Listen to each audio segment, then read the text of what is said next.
Today's a very special day for the channel as it marks the 1-week anniversary since Brandon Staley was fired as the Chargers head coach. Brandon Staley was public enemy number one on this channel. If you've been watching this channel for any amount of time, you know how much I don't like Brandon Staley. We've made countless videos about it. I've been ranting about the guy, criticizing him for about 2 years now. So we're going to talk about his tenure. In honor of his 1-week anniversary of being shit-canned by the Chargers, we're going to talk about Brandon Staley, kind of look back at his tenure, and just review it. So let's look back to the hire back in 2021. I actually was fairly optimistic about the hiring at the time because obviously I knew nothing about Brandon Staley other than the fact that he was the Rams defensive coordinator coming from Sean McVay's coaching tree. That checks a big box right there because I think McVay is one of the best coaches in the league. So you're coming from McVay, that's a big check. And as we've seen to go on, McVay has also had a lot of other guys leave his coaching tree and go on to have success. A big example of that would be Kevin O'Connell with the Vikings. So coming from McVay, that's good. And then also there was some talk about like his versatility. Like he was the defensive coordinator with the Rams. But he also, I think, got his start. He either was a quarterback or he was like a quarterback coach. I can't remember exactly what he was, but that was like the buzz around Brandon Staley is that he had some versatility and that he knew both sides of the ball. So bringing that in with Herbert, coming off his rookie year where Justin Herbert was a monster. You know, the team doctor punctures Tyrod Taylor's lung the year prior to open the game. They just throw Herbert out there and he was incredible. I think he broke all of the, like the rookie records. So things looked fairly optimistic for the Chargers. Like I said, Brandon Staley, young, promising coach, checks a lot of boxes. You have Justin Herbert coming off of his monster rookie year. So I was fairly optimistic about them going into 2021. I think they got off to a bit of a rocky start. They were kind of inconsistent. They were pretty heavy penalized, which, again, I think penalties kind of reflect on a head coach. Anytime that happens, like if it's just one player that draws a lot of penalties, like okay. But if it's like your entire team, that shows me a lack of coaching, a lack of awareness from the coaching staff. These guys don't know what they're doing. They're trying to make like these crisis adjustments in the middle of the game because the coach doesn't know what scheme to throw out there. So anytime your entire unit, especially defense, whenever Brandon Staley was a defensive coach, that was a red flag right off the bat. The fact that your side of the ball is being heavily penalized. I don't like to see that. So that's kind of a red flag for Staley in his first year. And this is really, like, in his first year, I already had problems with Brandon Staley. I already was kind of starting to think he was kind of a clown. I remember, because it was a little bit ago, it was 2 years ago. I don't remember if at the time I was already calling for him to be fired, but I remember the exact moment that made me think he was a moron. And that was the last game of the year that season of his first year as the head coach. It was against the Raiders. And the situation with this game with the Raiders was if they tie, they both get into the playoffs. And they were tied. And they were in overtime. And it looked like this game, all the Chargers had to do was not call a timeout. The Raiders were going to let the clock roll out. And that would have been the game. And the Chargers would have made the playoffs that year as the 7th seed in the AFC. However, still to this day, I cannot comprehend why this happened. Brandon Staley calls a timeout. I think is one of the worst of the past 5 years. Is one of the stupidest boneheaded decisions ever. Because what is the advantage of calling this timeout? What the hell was he thinking in this moment? Like, this is, as a head coach, you need to know how to manage the game of football. And I think that this was a clear moment. All you have to do is not call a timeout, and your team's in the effing playoffs. And he calls a timeout for what? What does your team benefit from calling the timeout? Sorry, I'm getting a little heated. Talking about this guy gets me really, really heated. So they missed the playoffs that year. There was a lot of talk about, like, what the hell is Brandon Staley doing? But obviously he's only 1 year in, so they're going to keep him on. We go into his second year, which was the 2022 season. It was last season. It wasn't that long ago.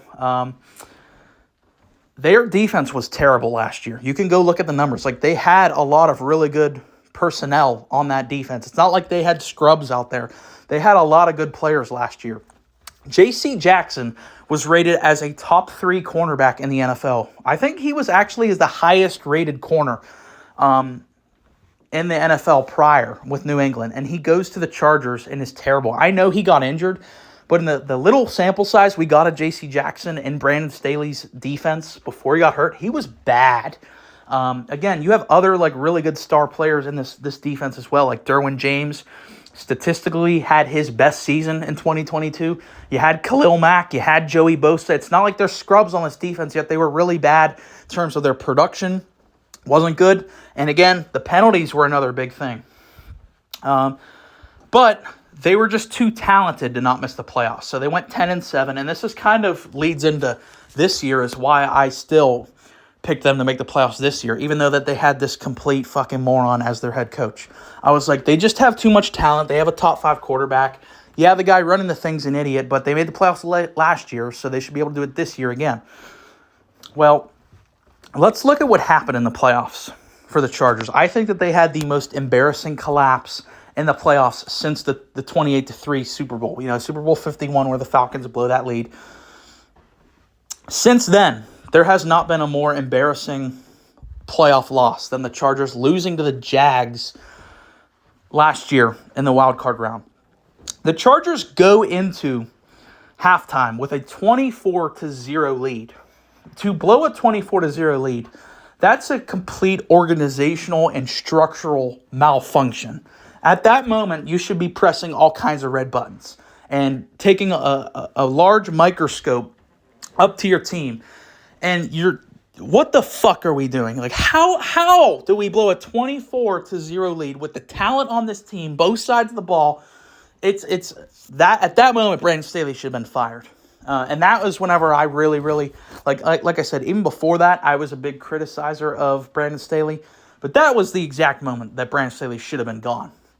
That is genuinely one of the most embarrassing performances, not only in football, but in professional American sports. That's a flat-out, unmitigated disaster to have that happen.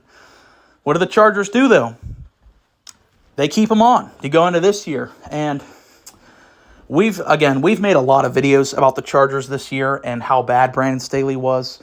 So I don't want to rehash it too much because I'm just going to sound like a broken record if you've listened to me, but it essentially boils down to this team is way too talented. You look at on paper, this team has the talent to be a Super Bowl level team. You cannot tell me that they don't have that level of talent. To have the quarterback at that leading level, weapons all around him, playmakers all over your defense. And they're currently sitting at 5-9. And this brings us to the final point. The last game Brandon Staley coached, I think, is the perfect symbol of the Brandon Staley era with the Chargers because his team just flat out gave up on him. That's exactly what happened. You know, the Raiders went into halftime go up 42-0 with Aiden O'Connell. And the week prior, that team got shut out by the Minnesota Vikings. That is the biggest all-time indictment you could ever have on a guy. And I think that was, at that moment, you know, even before the game ended, I think the Chargers organization, the management, they knew this guy's gone. Tom Telesco, the GM, he's gone. That game is the perfect encapsulation of the Brandon Staley era, 63-21. A team far less talented with you, even though you have a backup quarterback, but guess what? So do the Raiders. They're playing a rookie quarterback. The team gave up on him, and he's gone now. And like I said, will forever be a celebrated date. Aiden O'Connell will always be a legend on this channel for the simple fact that he pulverized Brandon Staley and got his ass booted out of the NFL. So that's been kind of my rant, my final rant on Brandon Staley, finally putting him to bed. I don't know if we're ever going to talk about him ever again. I guess if he ever gets a job again, we're going to have to cover it, but I hope we never have to talk about this clown ever again. If you made it this far, really appreciate you listening to me ramble. If you're a Charger fan, if there are any Charger fans listening to this, please let me know your thoughts on Brandon Staley and the whole Staley era. Thanks for listening. Please like and subscribe.